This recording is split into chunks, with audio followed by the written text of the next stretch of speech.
On a la diapo. Donc, c'est cette image-là qu'on va garder juste parce que comme ça, c'est plus simple pour les caméras.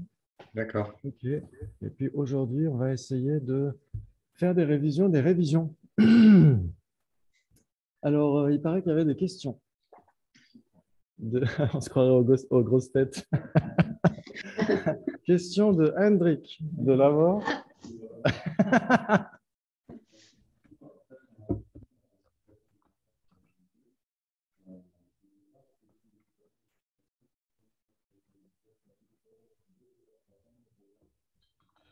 De cette façon, c'est ça?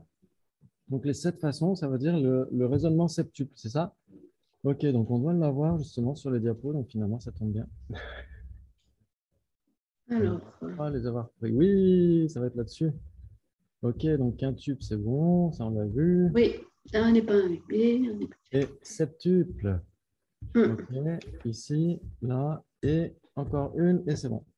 OK, donc ça sert à rien. Il faut que je le... Oui, exactement, on l'a vu la semaine dernière. Donc c'est pourquoi on fait la révision de la révision. Alors, est-ce que c'est clair pour tout le monde de voir que A est le tout et que B est les parties? Ouais, par exemple, on pourrait dire A est la personne, B les agrégats. Ouais, ok. Donc, ça veut dire que on est en train de rechercher une personne absolue, une personne inhérente, ouais, ou un tout inhérent. Ouais, c'est ça qu'on cherche. Il faut savoir ce qu'on cherche. Si on ne sait pas ce qu'on cherche, est-ce qu'on va trouver ce qu'on cherche? Non, exactement. Donc, il faut savoir ce qu'on cherche. Est-ce qu'on cherche le simple vélo dans le garage? Non. Voilà, exactement. Donc, moi, quand je suis revenu à Nalanda, je n'ai pas trouvé mon vélo. Il avait disparu. Oui. Donc là, c'était une recherche conventionnelle, vous êtes d'accord? Ouais. Et donc, une recherche conventionnelle, si le phénomène existe, on doit pouvoir le trouver si on le cherche bien et qu'il est là. Ouais. OK. Et c'est pas du tout ça qu'on cherche. On cherche le vélo dans ses parties, dans sa base d'imputation. Donc, ça veut dire qu'on cherche un vélo ultime ou une personne ultime. C'est ça qu'on cherche. Ouais. Ouais. OK. Très bien. Et donc, ça veut dire qu'on cherche un vélo ou une personne qui serait intrinsèquement un ou une avec les agrégats ou les parties. Ouais, si on dit le vélo, par exemple, c'est la personne, on va dire la personne, on la cherche comme si elle était intrinsèquement une avec ses parties. Ça veut dire qu'on cherche une personne intrinsèque ou inhérente, ouais, ou absolue ou indépendante. C'est ça qu'on cherche. Ouais. Est-ce que la personne est intrinsèquement une avec ses parties?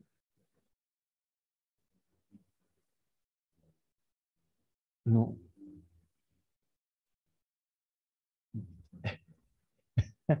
Exactement. Mais on pourrait dire, il y aurait des contre-arguments en disant, alors parce que vous n'entendez pas ce que dit Hendrik, donc il dit, non, la personne n'est pas intrinsèquement une avec ses parties, donc ça veut dire qu'elle n'existe pas de manière intrinsèque. Mais un contre-argument pourrait dire, bah, si elle n'est pas une, elle doit être intrinsèquement différente de ses parties, non?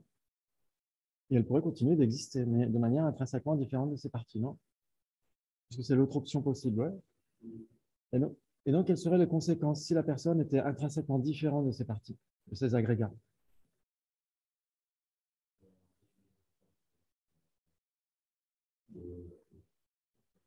Dans la cuisine, exactement. Les agrégats seraient dans le salon et la personne dans la cuisine. Et ça, c'est possible que si on vit dans un mini-studio.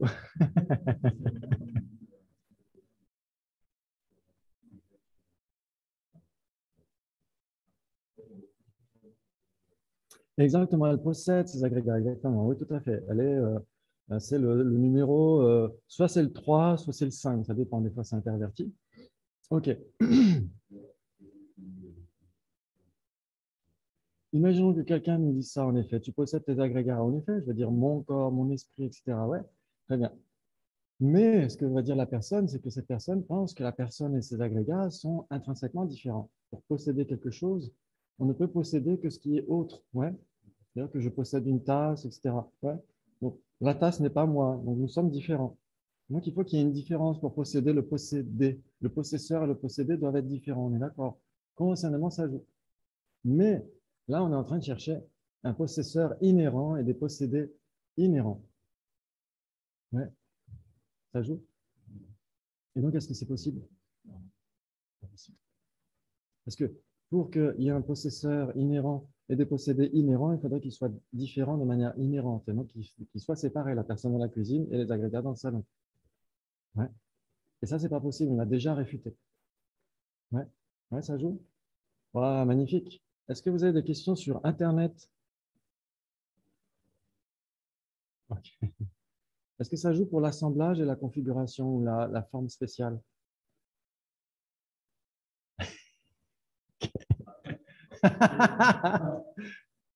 Si vous lisez l'anglais, pour les personnes qui sont là et qui lisent l'anglais, il y a un petit livre. C'est pas le petit livre rouge, ouf, c'est le petit livre rose. C'est Chandrakirti's Sevenfold Reasoning, Meditation on the Selflessness of Persons de Joe Wilson. C'est un tout petit bouquin, tout fin, qui se lit facilement, qui est très très bien. Je vous montre à la caméra. Sur la une, sur la deux, sur la une. Ça n'a pas été traduit en français. Mais Gilles se fera un plaisir de le faire. C'est tout petit, mais c'est très très éclairant. Ça explique le soi, le mien aussi. Et bien sûr, les différentes conceptions, etc.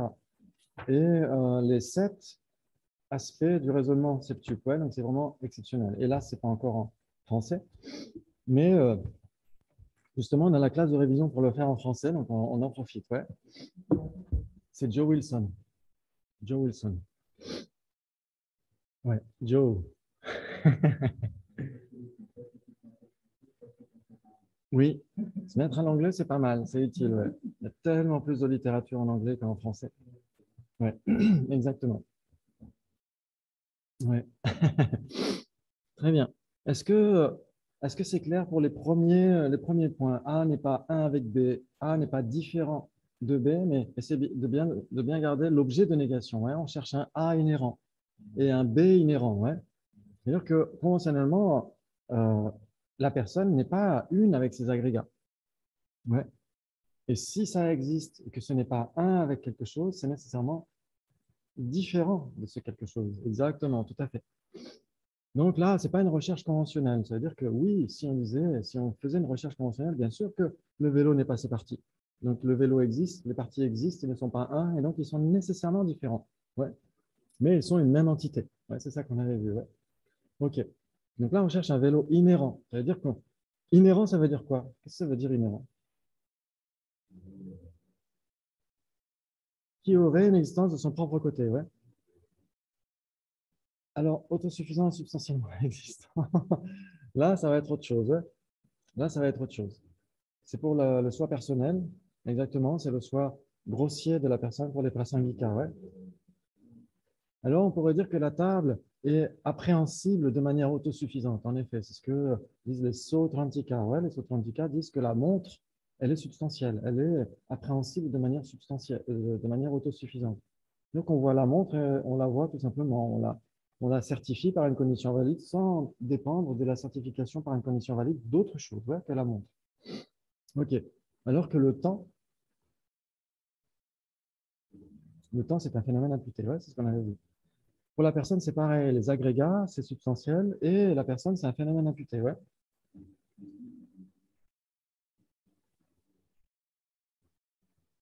Oui.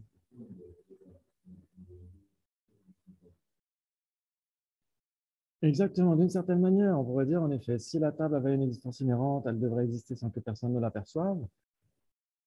OK. Est-ce que c'est possible? Est-ce qu'il est possible que, par exemple, il y a cet exemple de l'arbre qui tombe dans la forêt, est-ce qu'il y a du son ou pas, s'il n'y a personne pour l'entendre?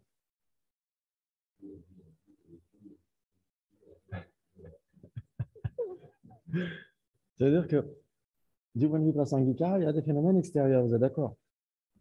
Et donc, la table, elle est extérieure à ma conscience. Et la table est la cause de ma conscience visuelle, vous êtes d'accord? Non? C'est-à-dire que, pour Dominique, l'écran de la télé est la cause de la conscience visuelle qui appréhende l'écran de la télé, non? Ouais.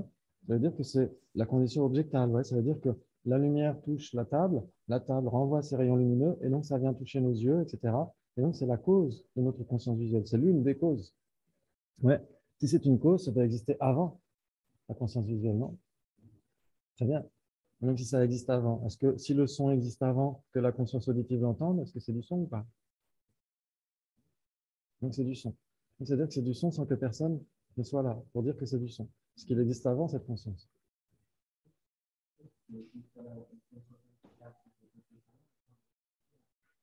Exactement. Mais la définition du son, c'est ce qui est appréhendé par une conscience auditive. Donc s'il est la cause de la conscience auditive, Il existe. exactement. Il existe avant la conscience auditive, non? Pour être la cause. Non? Ben oui. Et la cause existe toujours avant l'effet, sauf pour les Vaibhashika, mais pour les autres écoles nécessairement. Ouais, ça veut dire que, imaginons que quelqu'un fasse péter un pétard à 300 mètres d'ici. Ouais. Il va y avoir, nous, on va voir la fumée. Et ensuite, on va entendre le son. Non? Parce que le son, il se déplace plus lentement que la lumière. Ouais. OK. Mais ça veut dire qu'avant qu'on l'entende, c'est du son ou pas? Non, c'est pas du son. OK. Donc, c'est pas du son. Donc, ça veut dire que un nom, ça veut dire que ce qui n'est pas du son est la cause de notre conscience auditive appréhendant du son.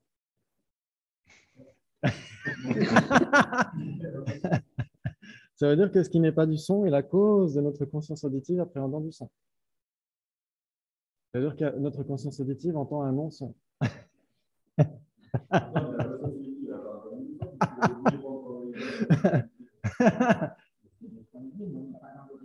Ah, il va y avoir du fight, parce que vous n'êtes pas d'accord. La définition, c'est ce qui est entendu par une conscience auditive. Donc, ça veut dire qu'avant qu'il soit entendu, ce n'est pas du son. OK. Donc, c'est là où on voit l'intérêt de ces débats à peu prise de chou.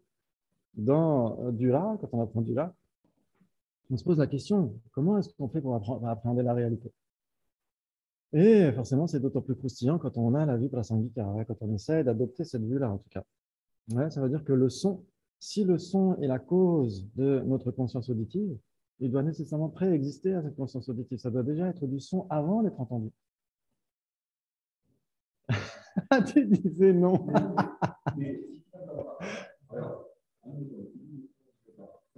Oui. Oui. Exactement. Donc, ça veut dire que si toi, tu ne l'entends pas, personne ne l'entend. Admettons que personne ne l'entende. Ouais, mais est-ce que, est-ce que cette hypothèse est possible? Que personne ne n'entende jamais rien. Ça veut dire que quand le grand et noble Purbuchok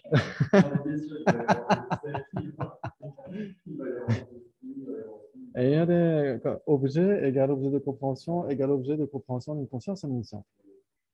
Ouais. Donc là.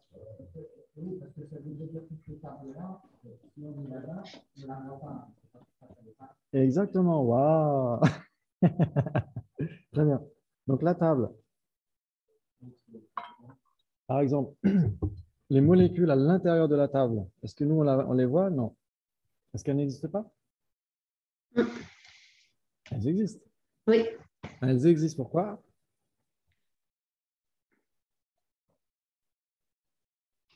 Pourquoi elles existent? Parce qu'elle a été créée, elle a été produite, ok, très bien. Comment est-ce qu'on le sait? Les conditions. Causes et conditions. Ok, mais au moment de la table, où sont les causes et conditions? Parti.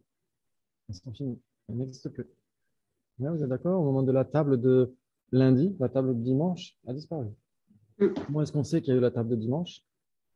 La continuité de la table Parce de qu'il y a une lundi. continuité de la table. Oui, on peut observer ça. On peut observer une continuité. On voit que la table de maintenant, elle vient de la table de l'instant d'avant, etc., etc. Ouais, très bien. Donc, c'est-à-dire qu'on l'applique ensuite au reste. Donc, les causes, les molécules, est-ce que les molécules font partie des conditions, des causes de la table? Les molécules de la table. Ben oui. Donc, ça veut dire que les molécules de la table préexistent à la table. Ben oui, il faut avoir les conditions karmiques pour voir la table.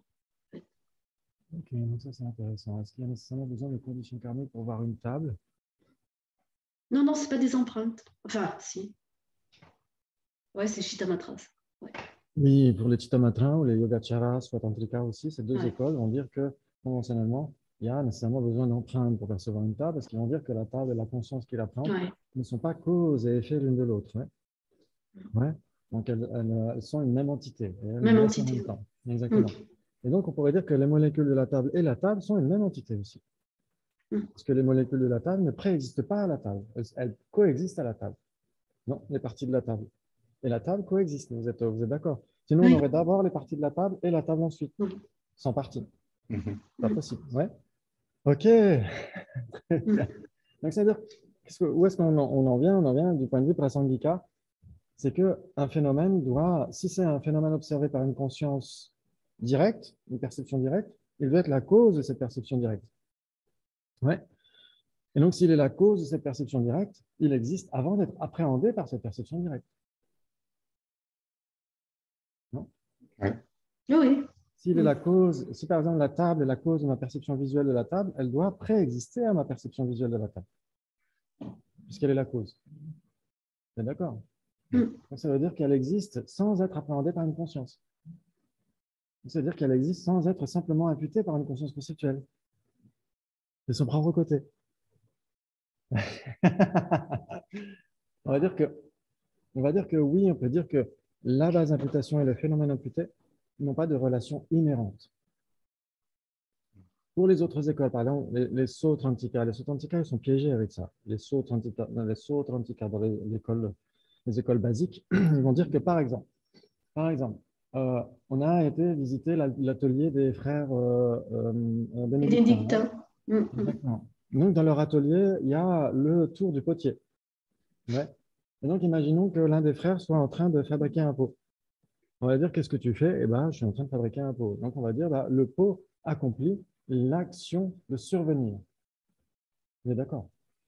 Le pot accomplit l'action de survenir. Mais le pot n'est pas encore existant. Comment est-ce que l'agent pourrait exister après son action?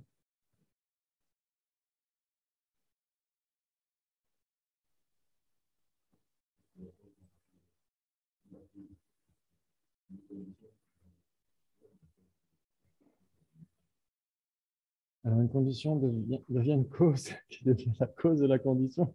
Ça, c'est un quan, ça, c'est un quan zen.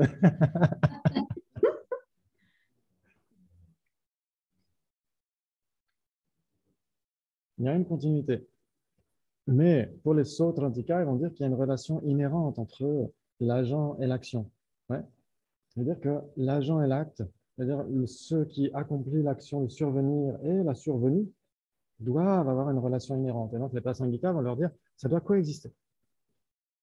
Si c'est une relation inhérente, ça doit coexister. Mais le vase en train de survenir n'existe pas encore, puisqu'il est en train de survenir. Il est en formation, il est en train d'être formé. Donc, s'il est en train d'accomplir, hein, ils vont dire que tout ce qui existe existe de manière inhérente. La relation, l'objet, l'agent et l'acte, etc., etc. Et donc, ça doit nécessairement coexister. Parce qu'ils vont dire, oui, il y a une différence inhérente. S'il y a une différence inhérente entre l'agent et l'acte, il faut que l'agent et l'acte soient coexistants pour être différents de manière inhérente. Les prasangika vont dire non, la différence, il n'y a pas besoin que l'un existe en même temps que l'autre. Ouais. Il n'y a pas besoin que l'agent et l'acte existent en même temps. Il n'y a pas nécessairement besoin que la base d'imputation de la table et la table existent en même temps. C'est ça qui est génial. C'est logique, non?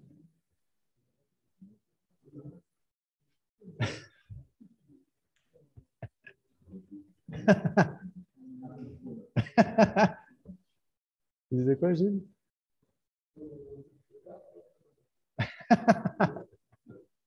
Qu'est-ce qui se passe pour le pétard? C'est-à-dire que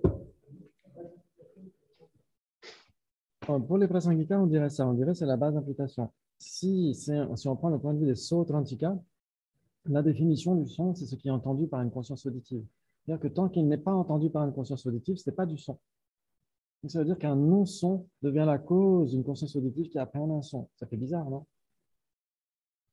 Ça fait bizarre, mais c'est les conséquences qu'on leur adresserait si le caractérisé et les caractéristiques, c'est la définition, on va dire.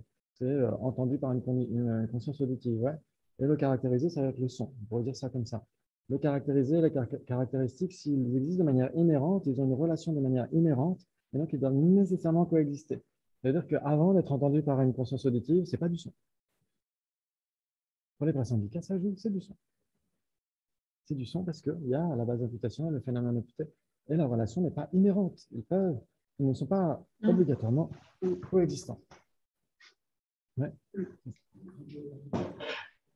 En effet, c'est du son. C'est du son puisque c'est la cause de notre conscience auditive. Pour les pré-syndicats, c'est bien du son.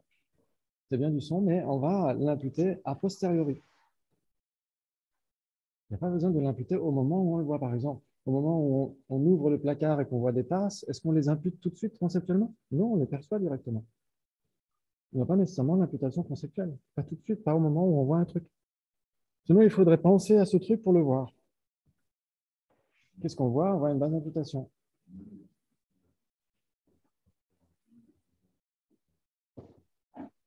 Oui, c'est la réponse des Sautrantika. Ils vont dire oui, mais objet égale existant égale objet d'une conscience omnisciente. Ouais, c'est des équivalents. Et donc, ils vont dire bah, le son, avant que nous on l'entende, il est de toute façon observé par une cognition valide autre que la nôtre.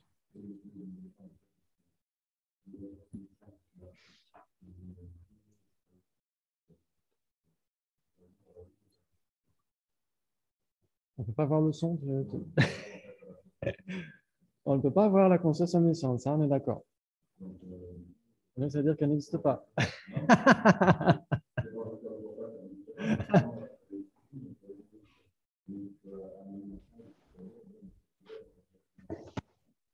Alors, il faut inférer tout ça. Il faut inférer. Est-ce qu'il est possible de développer des inférences pour... Parce que, comme on l'a dit, il y a deux types de cognition valide. Hein, cognition valide non conceptuelle et cognition valide inférentielle. Ouais. Et donc, il faut que la cognition valide puisse certifier la possibilité de l'omniscience. Mais comment est-ce qu'on fait? C'est-à-dire que même Acharya Dharmakirti, qui était le roi des logiciens bouddhistes, a dit il faut que l'inférence repose sur du constat valide. Et si c'est qu'une théorie, une théorie chasse une théorie, qui chasse une théorie, chasse une théorie. Il faut regarder tous les bouquins qu'il y a dans le monde entier sur la philo. Il y en a des tonnes et des tonnes.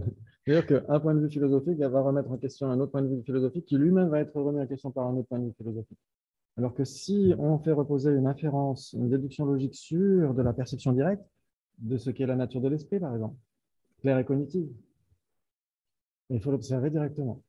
À la première personne, pas parce que c'est marqué dans les bouquins. La définition de la conscience est claire et cognitive. Ça ne suffit pas.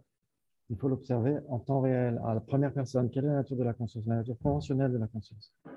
Et sur la base de ça, se dire, OK, il y a la possibilité de faire en sorte que cette nature de clarté cognitive puisse se développer à l'infini, puisque les limites n'appartiennent pas à la nature de l'esprit. Les voiles n'appartiennent pas à la nature de l'esprit. Ouais. Donc, si on enlève un abat-jour, la lumière rayonne dans toutes ces directions, sans aucun obstacle. Ouais. Et donc, c'est ce type d'inférence qu'on est censé faire, mais sur la base d'une réalisation directe de ce qu'est la nature, ne serait-ce que conventionnelle de l'esprit. Même pas besoin de la nature ultime, ça c'est utile aussi, bien sûr. Mais la nature conventionnelle, c'est déjà énorme pour prouver la possibilité de renaissance, la possibilité de l'omniscience, etc., etc. Ouais. Ok, très bien. Ok. Ok, est-ce que vous aviez d'autres trucs à voir ou pas?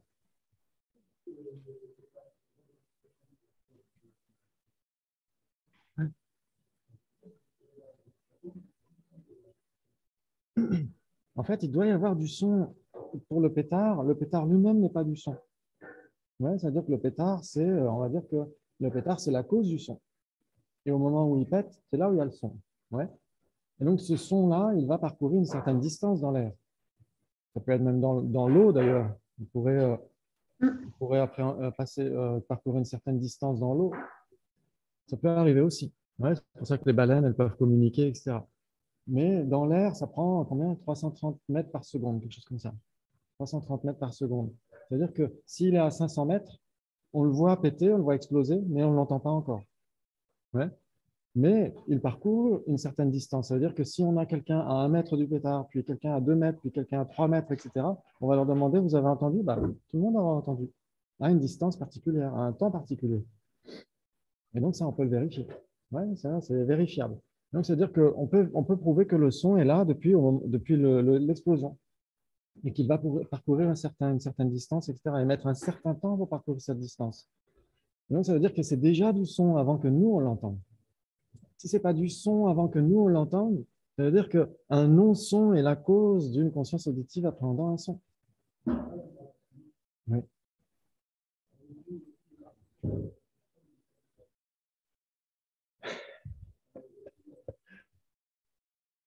Est-ce qu'il y a du son dans l'arbre tombe et qu'il n'y a personne, même pas un seul Bouddha?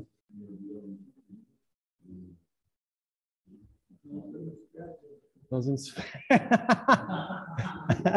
C'est toujours une conscience. Donc pour l'exercice, ça veut dire qu'on prend l'exercice de Gilles, on va dire, imaginons une sphère où il n'y a pas du tout de Bouddha, il n'y a aucune conscience omnisciente. Une fois, quelqu'un a posé la question à Geshe Gensen. Il y en a qui ont essayé. Et donc sa réponse a été de dire, mais c'est qu'une hypothèse.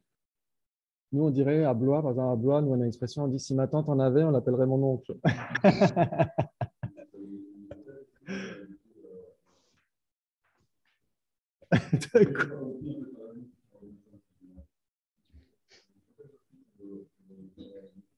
Alors, est-ce que c'est une hypothèse de dire que le Bouddha serait omniscient?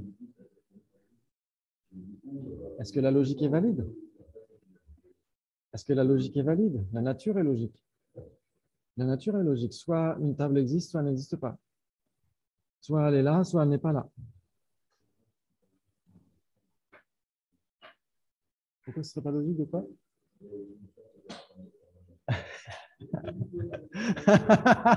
Pour l'exercice. Donc, imaginons. Donc, il faut prouver que l'omniscience existe pour dire que la définition. Tiens, d'ailleurs, je l'ai ça. Je vais l'avoir pour les Sotrantika, mais je vous donnerai le texte. Il y a les équivalents de base établie, existants, objets, objets de conscience omnisciente, etc. OK. Donc, il faut pouvoir prouver que la conscience omnisciente existe. Elle existe. Il y a ne serait-ce qu'un seul Bouddha. Il n'est rien qui n'existe, qui ne perçoive. Parce qu'il est omniscient, il connaît tous les objets de connaissance, tous les connaissables. Nécessairement, non? OK. Et donc, il y a des débats là-dessus. Par exemple, pour le Basic Programme à Paris, le général Vishejakwala dit que l'omniscience, ce n'est pas celle qu'on entend connaître toutes les molécules, etc. C'est l'omniscience par rapport au dharma, c'est connaître tous les points du dharma. C'est ça qu'il dit. Il dit que c'est un type d'omniscience qui est accepté aussi. Donc, c'est plus la même chose. C'est plus connaître toutes les molécules qui fabriquent cette table. C'est plus nécessairement connaître les sons qui tombent dans une qui apparaissent dans une forêt où il n'y a personne. Ouais. Mais si on accepte l'omniscience dans le sens c'est la connaissance de tous les aspects, aspect égale objet, ce n'est pas nécessairement les aspects de l'Abhisamaya Lamkara, ou c'est les aspects par rapport au dharma, ça peut être les aspects peuvent vouloir dire objet. Ouais, donc la connaissance de tous les aspects, ça veut dire de tous les objets, tous les existants, quels qu'ils soient. Ouais, donc ça veut dire, ça dépend comment on appréhende ce que veut dire omniscience. Ouais. Et donc, si c'est la connaissance de tous les aspects, ça veut dire qu'il connaît tous les phénomènes quels qu'ils sont. Et donc, s'il y a un arbre en train de tomber dans une forêt où il n'y a personne, il doit l'appréhender. S'il ne l'appréhende pas, ça n'existe pas. C'est-à-dire que objet égale objet de compréhension d'une conscience omnisciente égale existant. Si ce n'est pas appréhendé par une conscience omnisciente, ça n'existe pas.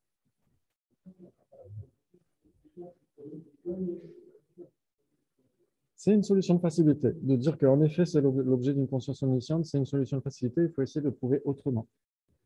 C'est ce qu'avait dit Geshe Lossel aussi quand on avait parlé de la logique. Il avait dit, quand il enseignait la logique, il a dit qu'en effet, c'est la solution de facilité, de dire c'est observé par une conscience omnisciente. Mais il faut essayer d'essayer de prouver le son. Ça veut dire que s'il y a une atmosphère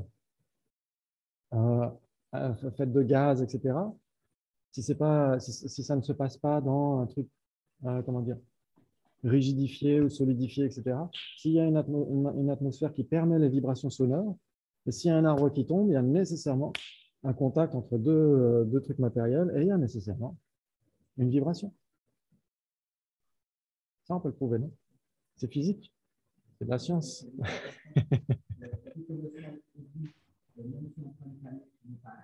Oui.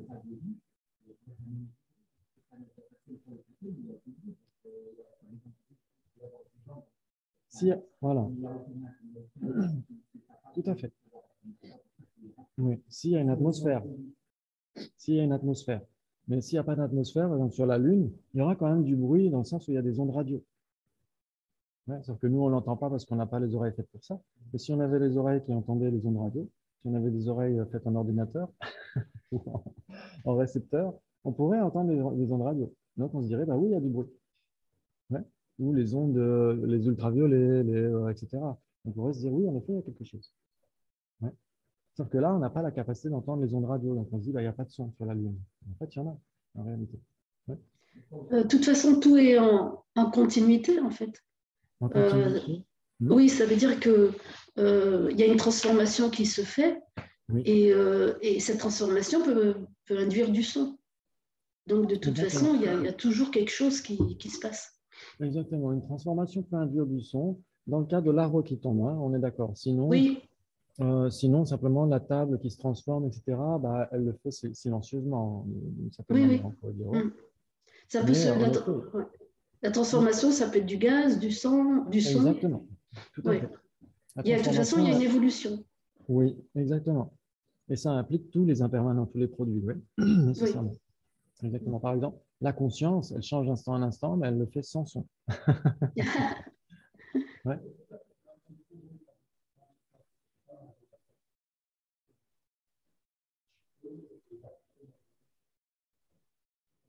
Exactement. Exactement.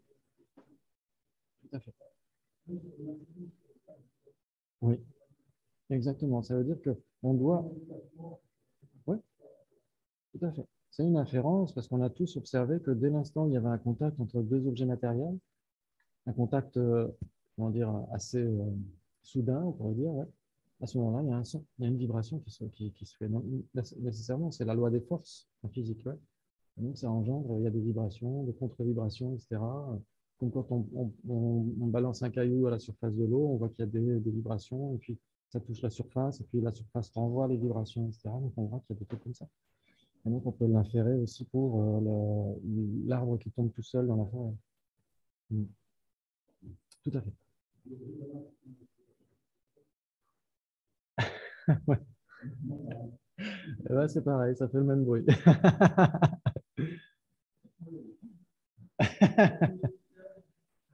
Oui. Tu as été bruiteur. Eh ben, c'est super tout ça. Ouais, ça joue. Mm.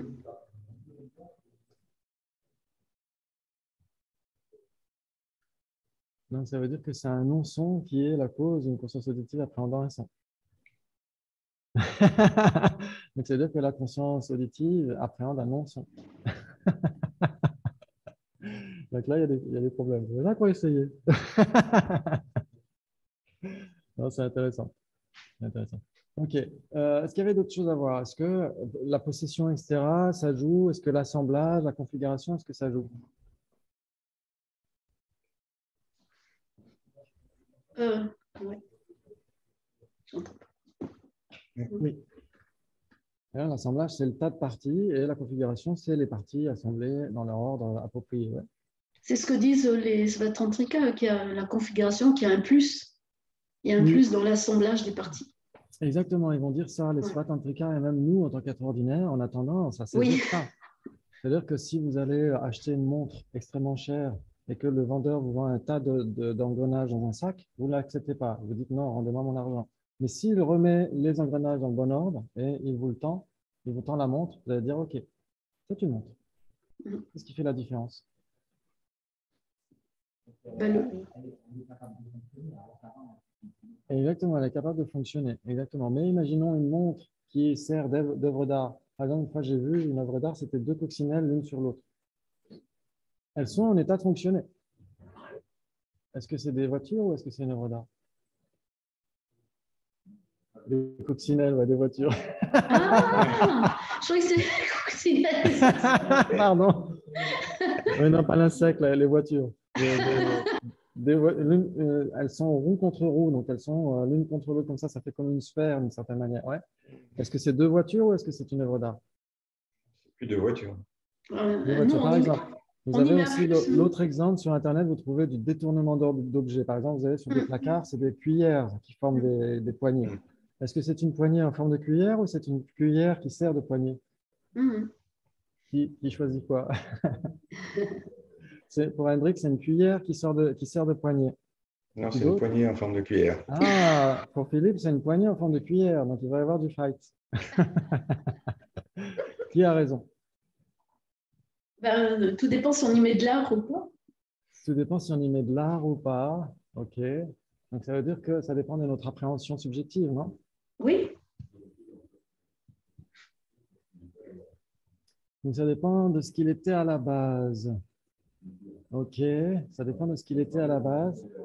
Donc, c'était une cuillère à la base. OK. Mais imaginons que, imaginons que l'artiste fasse fabriquer une cuillère exprès en sachant qu'il va en faire des poignées de porte. Pour l'artiste, il a décidé de le mettre ça sur une porte. on ne remet pas en question. C'est ça qui est intéressant. Est-ce que c'est une poignée de porte en forme de cuillère ou c'est une cuillère qui sert de poignée de porte?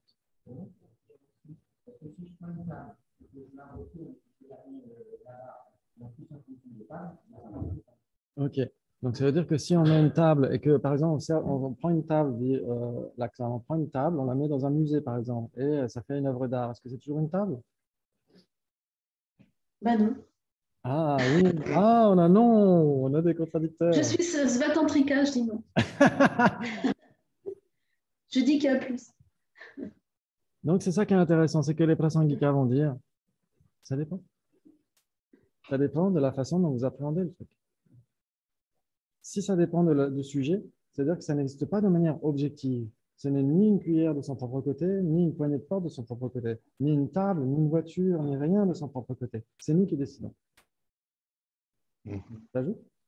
Ça, c'est magnifique. Ça veut dire que tout le monde a raison, en fonction d'un contexte, d'une culture, etc., etc. Ouais. Ça ne veut pas dire qu'il n'y a pas du tout que l'aspect conventionnel, c'est du relativisme absolu. C'est pas ça qu'on est en train de dire.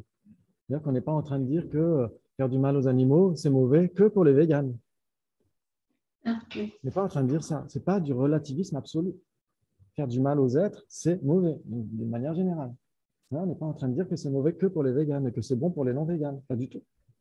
Ouais, donc, ce n'est pas un relativisme absolu là non plus. Ce n'est pas absolu, c'est interdépendant. Ouais, ça veut dire que faire du mal, c'est mal, parce que ça implique des consciences qui sont en train de souffrir, etc., etc., etc. Ouais. Et donc, c'est-à-dire que ce n'est pas indépendamment mal, c'est mal en dépendance de plein de trucs. Parce qu'il y a des gens qui disent, vu que c'est vide, c'est ni bien ni mal. Non, ce n'est bien ni mal en soi, de manière indépendante. C'est bien ou mal de manière dépendante. Ouais. C'est ça qu'il faut voir, ouais, c'est que la vacuité n'a jamais réfuté l'existence dépendante et que cette existence dépendante n'est pas un relativisme absolu. Que, par exemple, moi j'aurais raison de dire que ça c'est une non-table et que vous auriez raison de dire que c'est une table. Bah, ça joue parce que c'est interdépendant, non? Conventionnellement, c'est une table. Ouais. OK. Alors après, on peut dire que si on se sert comme œuvre d'art, l'un va dire bah, c'est une table qui sert d'œuvre d'art, l'autre va dire c'est une œuvre d'art en forme de table. Qui aura raison, qui aura tort? Non, parce que ce n'est pas une table en soi. C'est ça qui est intéressant. Ouais, ça joue? Ouais, magnifique. Donc, ça veut dire que pour les Prasangika, la configuration, la forme spéciale, ce n'est pas le phénomène imputé. C'est ce en dépendance de quoi on impute le phénomène.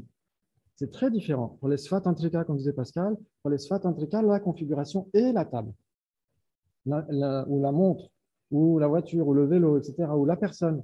La configuration des parties dans leur forme spéciale, assemblées de manière appropriée, c'est ça le phénomène.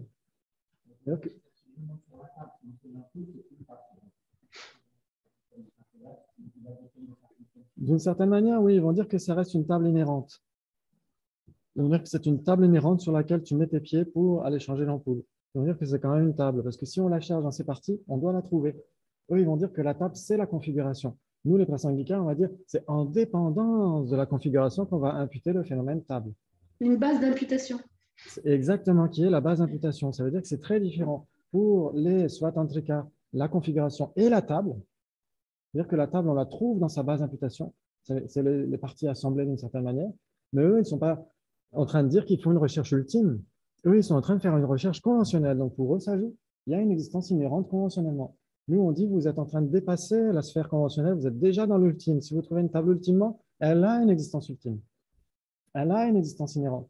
Et nous, on n'est pas prêt à l'accepter. On va dire, si on cherche la table dans sa base d'imputation, on ne la trouve pas. En dépendance de la configuration, on va imputer le phénomène table. C'est là où il y a un glissement, c'est là où il y a une différence entre les deux. Ouais.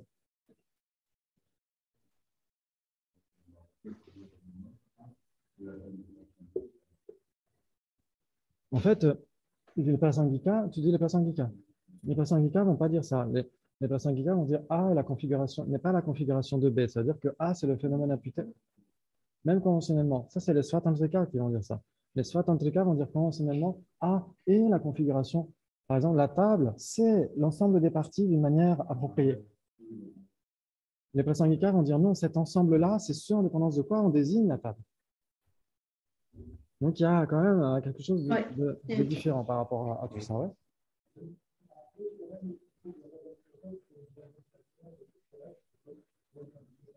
Oui.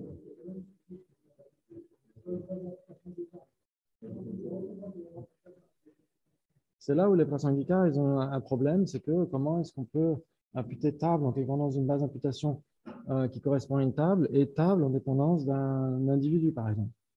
Est-ce qu'une personne est une table? Non. Qu'est-ce qui fait la différence entre une personne et une table? Bah, la base d'imputation. Donc, ce n'est pas une base d'imputation appropriée.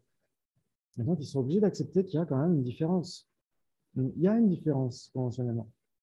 Non, on n'est pas en train de dire que tout se vaut puisque tout est vide. Ouais. Donc, ça veut dire que conventionnellement, la base d'imputation d'une table et la base d'imputation d'une personne ne sont pas les mêmes.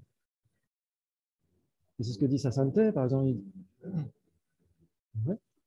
C'est ce que dit Sasanté. Il dit, par exemple, si par exemple on dit je suis Arya Avalokiteshvara, on veut pratiquer les tantras, on pratique le yoga de la déité, on dit je suis Arya Avalokiteshvara, en dépendance d'agrégats contaminés. Il dit c'est une condition fausse. Autant dire je suis Napoléon ou Cléopâtre. Il dit par contre, si on dissout la saisie et l'apparence des agrégats ordinaires dans la sagesse de la vacuité, et que cette sagesse de la vacuité se manifeste dans un mandala pur et parfait, en dépendance de cette base d'imputation, on peut imputer Arya Avalokiteshvara. Dans ce cas-là, ça joue. Donc, ça veut dire qu'il faut qu'il y ait une base d'imputation qui corresponde au phénomène imputé. S'il n'y a pas de correspondance, on est dans une condition fausse. Si je dis ça, c'est une personne alors que c'est une table, ça ne joue pas. Ben, en fait, les Svatantrika vont leur dire oui, vous réfutez l'existence inhérente, mais vous êtes obligé d'accepter qu'il y a quand même une corrélation entre le phénomène imputé et la base d'imputation. Et cette corrélation doit exister de manière inhérente. Les Svatantrika vont dire non. Si ça existe de manière inhérente, il faudrait que cette corrélation existe de manière coexistante. Et comme on l'a dit, est-ce que les Indiens d'Amérique ont découvert l'Amérique ou pas? Ils n'ont pas découvert l'Amérique. Donc, ça veut dire qu'ils ont mis le pied dans l'eau et ils sont tombés dans l'eau. Il n'y a pas eu de plage. Ils n'ont pas dit c'est l'Amérique. C'est-à-dire que le phénomène imputé n'existait pas encore. Enfin, l'imputation n'était pas encore faite. Ouais. Il y a eu un phénomène imputé nécessairement, une plage, des arbres, des cocotiers ou je ne sais quoi. Il y a, il y a, il y a eu une base d'imputation. S'il n'y avait pas eu de base d'imputation, ils auraient mis le pied dans l'eau et ils tombaient dans l'eau. Donc il fallait qu'il y ait quelque chose là. Mais ce quelque chose là, est-ce que c'était déjà l'Amérique ou pas? Pour les Prasangika, oui. Pour les Prasangika, oui. Ce n'est pas parce que le phénomène imputé dépend d'une base d'imputation qu'ils doivent nécessairement coexister. Sinon, comme on disait tout à l'heure, vous ouvrez le placard et tant que vous n'imputez pas de tasse, vous ne voyez pas de tasse. Exactement. Tout à fait. C'est-à-dire qu'on peut percevoir un phénomène sans nécessairement tout connaître de ce phénomène. Quelqu'un qui n'a jamais vu de cuillère, il va appréhender une base d'imputation. Et sans savoir que c'est la base d'imputation d'une cuillère. Mais après, on va lui dire ce que tu as vu, c'est une cuillère. Et là, il va faire le lien entre le phénomène imputé et la base d'imputation. Donc, ce lien n'est pas intrinsèque, sinon il devrait coexister. Et exactement, il peut a posteriori se dire j'ai vu une cuillère. Ça veut dire que s'il est capable de se le dire, c'est qu'il a une condition subséquente. La mémoire, c'est toujours une condition subséquente. Ça réalise ce qui a déjà été réalisé. Donc, il faut qu'il y ait quelque chose qui ait déjà été réalisé en premier lieu. La base d'imputation de la cuillère, même si on ne le savait pas encore.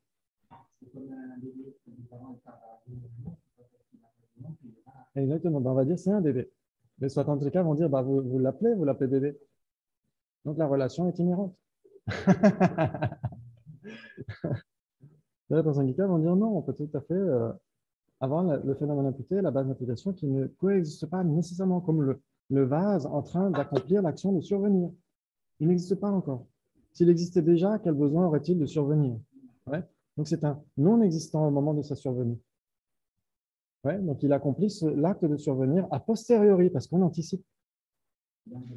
Il est en devenir, exactement. Est-ce que ça ne suffit pas de dire que c'est une convention? On dirait que ça ne suffit pas. De dire que c'est une convention, pourquoi rajouter des caractéristiques? Ben, parce qu'en fait, la convention, elle est établie en dépendance de caractéristiques. Ouais. C'est-à-dire que sans caractéristiques, on n'a pas de caractérisé, on n'a pas de phénomène conventionnel. Ouais. Donc on est svatantrique alors. Pourquoi? Bah parce que forcément, il y a une caractéristique inhérente. Non, pas nécessairement inhérente, mais qui est des caractéristiques n'implique pas qu'elles soient inhérentes. C'est-à-dire que les Prasangika vont dire tout ce qui existe en dépendance d'une simple imputation. Ils ne vont pas dire si c'est une simple imputation, ça existe nécessairement. Ce n'est pas ça qu'ils vont dire. Être une simple imputation, c'est-à-dire qu'il n'y a pas de caractéristique. Il n'y a que la généralité de sens, il n'y a que le concept, il n'y a que l'imputation, sans caractéristique dans la réalité. Dans ce cas-là, c'est un non-existant. Une simple imputation, c'est un non-existant. D'accord, toujours la base d'imputation. Exactement, ça veut dire qu'un phénomène dépend, si ça existe, ça dépend nécessairement d'une simple imputation conceptuelle, mais si c'est une simple imputation conceptuelle, ça n'existe pas nécessairement. Ouais, ça ne va pas dans les deux sens. Sinon, il suffirait d'imputer paix dans le monde, plus de guerre, plus d'épidémie, plus de famine, tout le monde est heureux, tous les êtres sont des Bouddhas. Il suffirait d'imputer ça et on aurait ça. Waouh! C'est ça magnifique. Ok. Très bien. En tout cas, on essaiera de creuser ça, puis on va voir en fonction de la difficulté du texte. Si vous voyez que demain, qu'aujourd'hui, le cours est difficile, à ce moment-là, vous m'envoyez un message et on se fait une classe demain. Si vous voyez que ça passe tout seul, à ce moment-là, on peut voir mercredi ou jeudi. Ouais? Ouais, ça joue? Ok, merci beaucoup, c'est super. Merci. Passez une super bonne journée, magnifique. Merci. Ciao. Ciao.